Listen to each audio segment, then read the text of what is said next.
Pakistan cricket board की तरफ से सीनियर डिस्ट्रिक्ट से वाबस्ता जितने भी खिलाड़ी हैं उनके पूरे पाकिस्तान में जो है फिटनेस टेस्ट लिए गए हैं। मैंने कल लाड़काना रीजन, परसों मैंने हैदराबाद रीजन के रिज़ल्ट बताए थे, लेकिन उनमें जो एक रिज़ल्ट में जो फ़र्क है बहुत ज़्यादा है। जैसे कि लाड़काना रीजन में 80% जो खिलाड़ी हैं वो फिट करार पाए हैं और हैदराबाद रीजन में 80% खिलाड़ी अनफिट करार पाए हैं। चले दोनों अगर तरफ के प्लेयर्स को देखा जाए तो तकरीबन लगभग एक तरह के प्लेयर एक तरह की क्रिकेट खेलते हैं। थोड़ी बहुत ज़्यादा क्रिकेट कह सकते हैं कि लाड़काना रीजन में ज़्यादा होती है, एक्टिव वहाँ पे ज़्यादा है, लेकिन ये फ़र्क बहुत ज़्यादा है। अच्छा, इस पर थोड़ा एनालाइज करेंगे इतना ज़्यादा फ़र्क क्यों है। 19-20 फ़र्क होता, 20-22 फ़र्क होता तो समझ आता है। यहाँ पे मार्जिन बहुत बड़ा है। अगर 100 खिलाड़ी लाड़काना में फिट करार पाए तो हैदराबाद रीजन में 100 खिलाड़ी अनफिट करार पाए। इसकी वजह क्या है, इस पे आज थोड़ा डिस्कस करेंगे। मैंने एक वीडियोस को बाद में थोड़ा मैंने गौर से देखा। अब जो पुशअप्स की जो एक्सरसाइज जो लाड़काना रीजन में हो रही है तो वहाँ पे आपको मैं वीडियोस में देख भी सकते हैं कि वो जो प्लेयर है जब वो पुशअप मार रहा है तो फिर वो रेस्ट भी कर रहा है। मतलब कि अगर उसने 22 से 25 पुशअप लगा लिए, फिर वो खड़ा होकर बैठ जाता है, अपने बाजू घुमाता है, रेस्ट करता है, फिर पुशअप की पोजीशन में जाके पुशअप लगाता है और इस तरह से अपना वो जो 1 मिनट का टाइम वो कंप्लीट करता है और उसमें एक अच्छे मार्जिन तक पहुंच जाता है। लेकिन हैदराबाद रीजन में जो पुशअप्स की जो हो रही है उसमें इस तरह है कि एक ही कंटिन्यू, मतलब कि आपने रेस्ट जो करना है तो उसी पुशअप की पोजीशन में रह के रेस्ट करना है। मतलब कि आपने बैठ के बाजू घुमाना नहीं है, रिलैक्स नहीं करना, उसी पोजीशन में आपने पुशअप करना है। तो उसमें फिर एक प्लेयर जो है वो एक लिमिट तक जाके फिर वो बस कर देता है। तो ये जो वजह है, अब यहाँ पे जो बुनियादी है इसमें प्लेयर्स का क्या कसूर है या प्लेयर्स को इसमें क्या बेनिफिट मिल रहा है। अब यहाँ पे जो हैदराबाद में जो टेस्ट है वो जावेद शेख साहब ले रहे थे। जावेद शेख के साथ जो उनके साथ थे मुआविन थे वो फैसल अतर थे। और वहाँ पे अगर लाड़काना रीजन की बात की जाए वहाँ पे जो टेस्ट ले रहे थे परवेज़ नबी ले रहे थे और वहाँ पे जो उनके साथ जो मुआविन थे वो जो आज़म खान थे। अब यहाँ पे एक बात समझा, हम अक्सर इम्तिहान देते हैं तो हम एवरेज ही होते हैं पढ़ाई में, लेकिन हमें एक उस्ताद जो है वो बहुत अच्छे मार्क्स देता है, हम खुश होते हैं यार ये बड़ा अच्छा उस्ताद है, इसने अच्छे मार्क्स दिए।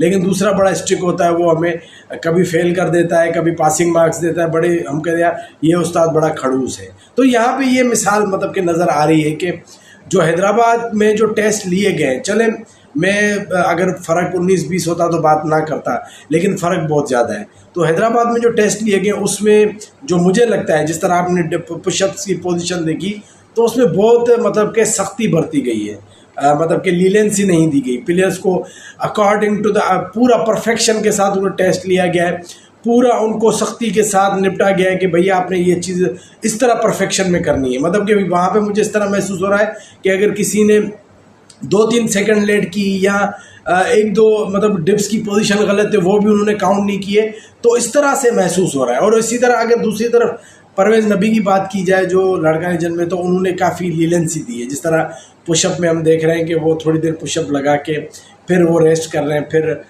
तो यहाँ पे जो बुनियादी सवाल ये है कि अब इस तरह अगर होगा कि एक तरफ तो मतलब कि बड़ा आराम से प्लेयर्स ने पासिंग कर ली और दूसरी तरफ से सारे प्रोफेशनल प्लेयर फेल हो गए, तो फिर ये, और अभी इनका ये भी है सुनने में आएगा भी ये नहीं खेलेंगे। कल तक जो मेरे पास रिपोर्ट थी कि जो प्लेयर अनफिट करार पाए उनको पाकिस्तान क्रिकेट बोर्ड ने कोचेस को कह दिया है कि इनको आपने कॉल नहीं करनी, इनको नहीं बुलाना, ये कैंप अटेंड नहीं करेंगे। तो इससे अंदाज़ा लगाएंगे ये प्रॉब्लम कितना सीरियस है प्लेयर्स के लिए। तो आइंदा के लिए तो उनको रेड अलर्ट मिल गया कि उनको खुद को इतना फिट रखना है पूरा साल के, जब टेस्ट आए तो टेस्ट उन्होंने क्लियर करना है। लेकिन अभी की जो बात है वो ये है कि अभी जो एक तरफ हम देखते हैं कि बड़ा रिलैक्स रखा गया प्लेयर्स को, दूसरी तरफ बड़ी सख्ती बरती गई है। अब इसमें कसूरवार कौन है, मतलब कि यहाँ पे 2 पॉइंट ऑफ व्यू है, 2 किस्म के लोग हैं।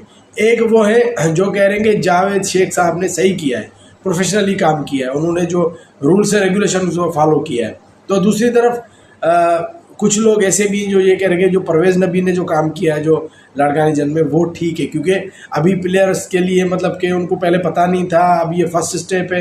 पहले भी हुए टेस्ट, लेकिन जो प्रॉपर तरीके से फर्स्ट टाइम टेस्ट हो रहे हैं तो कुछ ना कुछ उनको मार्जिन मिलेगा, कुछ रिलैक्सेशन। तो परवेज़ नबी ने जो एक्ट किया उसकी वजह से 100 के करीब जो प्लेयर वो फिट करार पाए लाड़कानी जंग के। अब वो तकरीबन जितने भी अजला है वो तमाम क्रिकेट खेलेंगे। लेकिन जो जावेद शेख साहब ने यहाँ पे जो किया है उसकी वजह से जो हैदराबाद रीजन के तकरीबन 18 डिस्ट्रिक्ट तो ख़त्म हो जाएगा, क्योंकि उसका एक प्लेयर भी जो टेस्ट पास नहीं कर पाया। तो आप क्या समझते हैं कि किसका जो एक्ट है वो ज़्यादा बेहतर है, किसने काम बेहतर किया है, कौन सी चीज़ सही है? क्या अभी जो परवेज़ जो शेख साहब ने जो जावेद शेख साहब ने जो किया है वो सही है, क्योंकि अभी इस दफ़ा फिर काफ़ी सारे क्रिकेटर घर बैठ जाएंगे, नहीं खेल पाएंगे? या परवेज़ साहब ने जो किया है कि कुछ हल्का हाथ रख के, हौला हाथ रख के पहला स्टेप है तो प्लेयर भले यूज्ड हो जाए, फिर आहिस्ता आहिस्ता जैसे होता है कि भाई पहला स्टेप है, नेक्स्ट ईयर और सख्ती बढ़ती जाएगी, आहिस्ता आहिस्ता प्लेयर यूज्ड हो जाएंगे। तो आप क्या समझते हैं कि किसका एक ज़्यादा सही है? क्योंकि ये भी सुनने में आया कि रीजन के जो जितने भी हैं उनकी मीटिंग हुई है और उन्होंने जो हमारे डायरेक्टर डोमेस्टिक है उनको ये रिक्वेस्ट की कि कम से कम आप जो प्लेयर अनफिट हुए उनको आप कैंप में रखें, और अगर कैंप के दौरान वो फिटनेस बेहतर करते हैं तो आप उनको आगे कैरी करें, नहीं तो फिर आप उनको भले। लेकिन उस पर भी उन्होंने मना कर दिया है। तो ये कितना सीरियस मैटर है। तो ये इशू हो गया है, प्लेयर जो है वो अनफिट करा पाए हैं और वो अब नहीं खेल पाएंगे। अब मैंने दोनों तरफ की पोजीशन आपको बताई, यकीनन पूरे पाकिस्तान में भी इस तरह के सिचुएशंस होंगे। तो आप क्या समझते हैं कि जो जावेद शेख ने किया वो सही है या जो परवेज़ नबी ने किया वो सही है? अपनी राय ज़रूर दीजिएगा। अपना बहुत ख्याल रखिएगा। अल्लाह हाफ़िज़।